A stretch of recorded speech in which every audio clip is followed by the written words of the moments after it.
үзілмейді жырларым қаламымнан.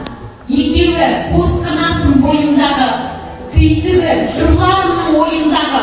Алланы жақтатқызған ізгі жандар, жүрекке иман берген қойындағы.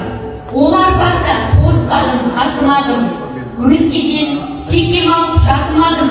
Ортасында жасқанбай еркін өстім, өздеріндей Алла берген қазынадым. Сыйға берген мына жақтан табамды, ізгі жандар оятқанда санамды.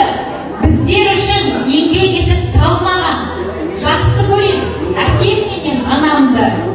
Әкем алтын болса егер, анам жақын, мақтаса мерейтойда жетпес уақыт. Ата-ананың өздеріндей ізін басқан ұрпағы бола білген қандай бақыт.